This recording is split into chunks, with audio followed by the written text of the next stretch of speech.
അതിലെൻ്റെ അച്ഛനുണ്ട്, എൻ്റെ ഭർത്താവുണ്ട്, ഭർത്തൃ സഹോദരനുണ്ട്, നാട്ടിലെ പ്രമുഖന്മാരുണ്ട്. അവൾ ഓരോരുത്തരുടെയും അടയാളം അവളുടെ മനസ്സിൽ കുറിച്ച് വെച്ച് അവർ വിശ്വസിച്ചില്ല. അവൾ പറഞ്ഞു. അപ്പൊ അവൾ പറഞ്ഞു, ഇന്നയാളുടെ തൊടയിൽ കറുത്ത മറകുണ്ട്, പരിശോധിച്ചോ. പേര് പറഞ്ഞിട്ടാ പറയുന്നത്. എല്ലാവർക്കും അവൾ പറഞ്ഞ അയാൾ എല്ലാവർക്കും ഉണ്ട്. അങ്ങനെ ആ പുരുഷന്മാരെ മുഴുവനും ഭ്രഷ്ട് കൽപ്പിക്കുകയും ഈ രാത്രി കുട്ടിയെ തൊട്ടടുത്തുള്ള ഒരു ഗൃഹത്തിൽ താമസിപ്പിച്ച് ഭക്ഷണം കാര്യമൊക്കെ കൊടുത്ത് തൊട്ടടുത്തുള്ളവര് വീട്ടിൽ താമസിപ്പിക്കേണ്ടിയും വന്നു. ഇങ്ങനെയുള്ള സ്ത്രീകളുണ്ട്, നമ്മൾ മനസ്സിലാക്കണം. അപ്പോ അങ്ങനെയുള്ള ഒരു കാലഘട്ടത്തിൽ നിന്നും സമത്വം എന്ന് പറയുന്നത് തീരെ തൊട്ട് തീണ്ടിയിട്ടില്ലാത്ത ഒരു കാലഘട്ടത്തിൽ നിന്നും നമ്മളെ ഈ സ്ഥലത്തേക്ക് എത്തിയത് എങ്ങനെയാണ്? സ്ത്രീ വിദ്യാഭ്യാസം കൊണ്ടാണ്. VT ഭട്ടതിരിപ്പാട്, MRB തുടങ്ങിയവരാണ് ഇത്തരത്തിലുള്ള പുസ്തകങ്ങൾ എഴുതി അത് നാടക രൂപത്തിൽ കൊണ്ടുവരികയും അത് സ്ത്രീകളെ കൊണ്ട് തന്നെ അഭിനയിപ്പിക്കുകയും അവർ നമ്പൂരി സ്ത്രീകൾ അവരുടെ ഓട്ടുവളകൾ ഊരിക്കൊടുക്കുകയും കാത്, വലിയ കാത് കണ്ടിട്ട് ഞങ്ങൾ പണ്ട് കാലത്തിൻ്റെ കാത് ഇങ്ങനെ ഇത്തിരി വലിച്ചു വെച്ചിട്ടുണ്ട്. അയാളൊക്കെ സ്വർണ്ണ തക്ക, അമ്മയുടെ അമ്മ എനിക്കിപ്പോഴും ഓർമ്മയില്ല, സ്വർണ്ണ തക്ക വെച്ചാണ് അതിനെ ആളും ആ സ്വർണ്ണ തക്ക ചെറിയ കാലത്ത് കണ്ടത് ഓർമ്മ ഓടാ അല്ലേ. അങ്ങനെ ചെയ്തിരുന്ന അതൊക്കെ ജാതിയുടെ ഒരു അതിക്രമമാണ് എന്നാണ് നമ്മൾ മനസ്സിലാക്കേണ്ടത്. ഇദ്ദേഹമാണ് VT നമ്പൂതിരിപ്പാടും MRBയും മറ്റുമാണ് ആ ജാതി ഇത്തരത്തിലുള്ള അനാചാരങ്ങൾ ഇല്ലാതാക്കിയത്. ഒരു സ്ത്രീകൾക്ക് വിദ്യാഭ്യാസം കൊടുത്തു, പുസ്തകങ്ങൾ വായിച്ചു. അങ്ങനെയൊക്കെ ആ നമ്പൂരി സ്ത്രീകൾ മുന്നോട്ട് വന്നത് കൊണ്ടാണ് ഇന്ന് നമ്മുടെ സമൂഹത്തില് അവർ കുറച്ചെങ്കിലും ഭേദമായി ഇരിക്കുന്നത്. സ്ത്രീകളൊക്കെ എല്ലാ സ്ഥലത്തും പോകുന്നുണ്ട്, ആർക്കും ഒരു കുഴപ്പമില്ല. അപ്പൊ അത്തരത്തിലുള്ള ഒരു സ്ഥിതി നമുക്കുണ്ടായിരുന്നു എന്നുള്ളതാണ് ഒന്നാമത്തെ കാര്യം.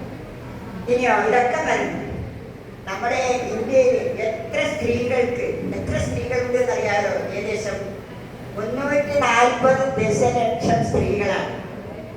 അതിന്റെ നേരെ എത്രയാണ് നമുക്ക് പുരുഷന്മാരെ കൂടി കൂട്ടിയാലുള്ളത്?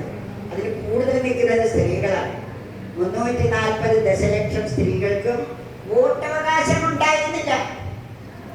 1920 വരെ സ്ത്രീകൾക്ക് വോട്ടവകാശം ഉണ്ടായിരുന്നില്ല, പുരുഷന്മാർക്ക് ഉണ്ടായിരുന്നു. എങ്ങനെയുള്ള പുരുഷന്മാർക്ക്? ഭൂസ്വത്തുള്ള പുരുഷന്മാർക്ക് വോട്ടവകാശം ഉണ്ടായിരുന്നു. എൻ്റെ അമ്മയുടെ അച്ഛനൊക്കെ ഇങ്ങനെ കുറെ ഭൂസ്വത്തൊക്കെ ഉള്ളവരാണ്. അപ്പൊ അദ്ദേഹത്തെ ഒരു ജൂറി എന്താണ് പറയുക, ബ്രിട്ടീഷുകാരുടെ കാലത്ത് അദ്ദേഹത്തെ ജൂറി ആയിട്ട് തിരഞ്ഞെടുത്തു. വിദ്യാഭ്യാസം വേണമെന്നില്ല, കുറച്ച് സംസ്കൃതമൊക്കെ പറയാൻ അറിഞ്ഞാൽ മതി, കുറച്ച് മലയാളമൊക്കെ അറിഞ്ഞാൽ മതി. എന്നാ ഒരു ജൂറി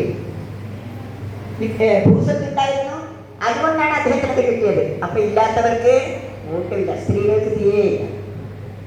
19ാം നൂറ്റാണ്ടിലാണ് മനസ്സിലാക്കണം. അതിനുശേഷം 1919 ഇങ്ങനെയുള്ള സ്ത്രീകൾക്ക്, അതായത് നികുതി കൊടുക്കുന്ന സ്ത്രീകൾക്കും കൂടി വോട്ടവകാശം. ക്രമേണയാണ് സ്ത്രീകൾക്ക് എല്ലാവർക്കും വോട്ടവകാശം നേടാനുള്ള ഒരു സ്വാതന്ത്ര്യം ലഭിച്ചത് എന്ന് കൂടി നമ്മൾ ഈ അവസരത്തിൽ മനസ്സിലാക്കേണ്ടതാണ്.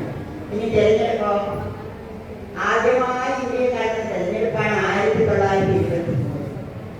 അന്ന് ഈ തെരഞ്ഞെടുപ്പിൽ മത്സരിച്ച ഒരു സ്ത്രീയാണ് ജയിച്ചത്. പിന്നീട് കാലഘട്ടം കഴിഞ്ഞപ്പോൾ 1949 തെരഞ്ഞെടുപ്പിൽ ആനി മസ്താൻ പേര് തെരഞ്ഞെടുക്കപ്പെട്ടു. പിന്നീട് ക്രമേണ ഏകദേശം 1987 കഴിയുമ്പോഴേക്ക് 360 സ്ത്രീകൾ ഇങ്ങനെയുള്ള തെരഞ്ഞെടുപ്പിൽ മത്സരിച്ച് ജയിച്ചു. നമുക്കൊരു മുഖ്യമന്ത്രി ഉണ്ടായിരുന്നു, സ്ത്രീ മുഖ്യമന്ത്രി. ആരാത്?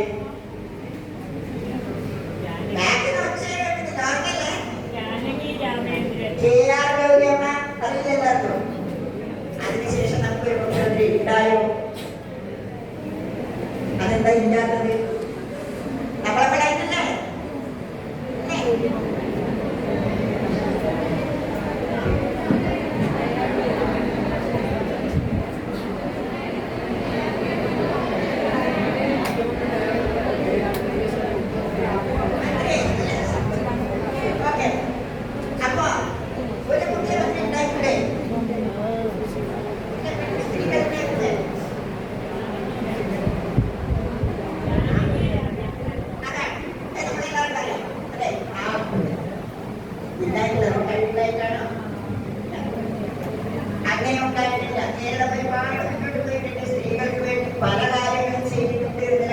മുഖ്യമന്ത്രിയാണ്.